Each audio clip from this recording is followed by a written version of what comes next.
மற்ற திட்டங்களுக்கு இதில் குறைச்சிக்கலாம். தேவையில்லாத திட்டங்கள் நிறைய இருக்குது. எனக்கு கொடுத்தீங்கன்னா நான் ஒரு பிளாக் மார்க்கர் வச்சு வேணால் நிறையா திட்டத்தை ஸ்ட்ரைக் ஆஃப் பண்ணிடுறேன்.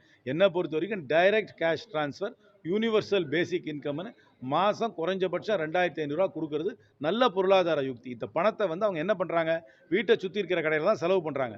வீட்டை சுற்றி இருக்கிற கடையில் செலவு பண்ணும்போது அந்த பொருளுக்கும் டேக்ஸ் இருக்குல்ல, அதுக்கு ஜிஎஸ்டி இருக்குல்ல, அது மீண்டும் அரசாங்கத்துக்கு தான் வருது. அதில் மத்திய சர்க்கார் கொஞ்சம் போகுது, மாநில சர்க்காருக்கு கொஞ்சம் வருது, அது திருப்பி அரசாங்கத்துக்கு தான் வருது. அதனால் இது ஒன்றும் எங்கேயும் காணாலாம் போகல அந்த பணம். அதனால் இது இந்த கடன் சுமைன்னு சொன்னாக்க அதை மட்டும் அது ஒரு குறியீடு. ஆனால் மற்ற திட்டங்களை இருக்கிற செலவு பண்ணுறதை குறைச்சிக்கிட்டு இதில் கூட்டிக் கொள்ள வேண்டும் என்பதுதான் என்னுடைய அபிப்பிராயம். இல்லை, நான் மாதம் 2500 கொடுக்கணும்னு சொல்கிறேன். சரி, அது நான் கோடைக்கு 2000 கொடுத்தாலும் நான் என்னை பொறுத்த வரைக்கும் ஒரு அது 2500 நீங்கள் முடிஞ்ச அளவுக்கு அது கூட்டிக்கிட்டே போய் மாதம் 5000 ரூபாய்ன்னு கொடுக்குற அளவுக்கு கூட யூனிவர்சல் பேசிக் இன்கமாக கொண்டு போகலாம். 2500 கொடுத்துட்டு அதுக்கப்புறம் கோடைக்கானலுக்கு ஒன்று, அப்புறம் மார்கழிக்கு ஒன்று, அப்புறம் பொங்கலுக்கு ஒன்று, எந்த பேரில் கொடுத்தாலும் எனக்கு ஒன்று அதை பற்றி எனக்கு ஆட்சேபனை கிடையாது. என்னை பொறுத்த வரைக்கும் மக்களுக்கு நேரடியாக அவங்க அக்கௌண்ட்டில் பணம் போகிறத நான் முழுமையாக வரவேற்கிறேன். பொருளாதார ரீதியாக இதோட நான் விவாதிக்கிறதுக்கு யாரோட வேணாலும் நான் தயாராக இருக்கிறேன். நான் கேட்டேன், நிறைய பேருக்குலாம் விடலை. 1,31,00,000 பேருக்கு போயிருக்கு. சில பேருக்கு போகாமல் இருக்கலாம். ஒரு லார்ஜ் கண்ட்ரி, ஒரு பெரிய ஒரு மாநிலத்துக்கு கிடைக்கிறது. அப்ளிகேஷன் தான் திருப்பி போடணும். இதெல்லாம் கம்ப்யூட்டரைஸ் பண்ணி பெனிஃபிஷரி லிஸ்ட் இருக்குது. 1,31,00,000 பேர் அக்கௌண்ட்டுக்கு போயிடுச்சு. அது ஸ்டாட்டிஸ்டிக்.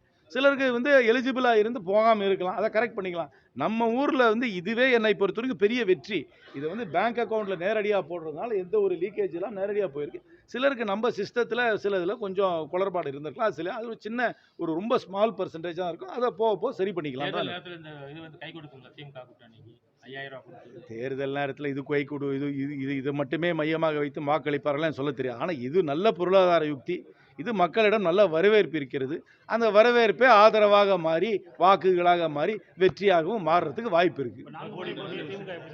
3.5 முனை தான் நான் வச்சுருக்கேன். 4 முனைன்னு எப்படி சொல்கிறது? 3 முனை, ரெண்டு அணி, ஒன்று புதிதாக உருவாக்கி இருக்கிற அணி, ஒரு அணி எப்பவுமே தனியாக நிற்கிற என்டிகே அணி. அதனால் இதை கணக்கு போடும்போது 4ஆக கணக்கு போடணுமா, இல்லை 3ஆக கணக்கு போடணும், 3.5 கணக்கு போடணுமான்னு பார்த்துக்கலாம்.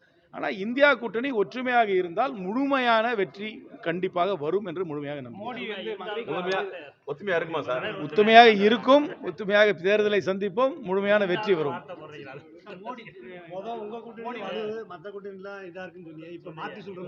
அப்படிலாம் நான் மாற்றலை. நீங்கள் வேணால் என்ன வேணால் எதிர்பார்க்கலாம். இந்தியா கூட்டணி ஒற்றுமையாக இருக்கிறது. இந்தியா கூட்டணியோட ஒற்றுமை வெற்றியாக மாறும் என்று நம்புகிறேன்.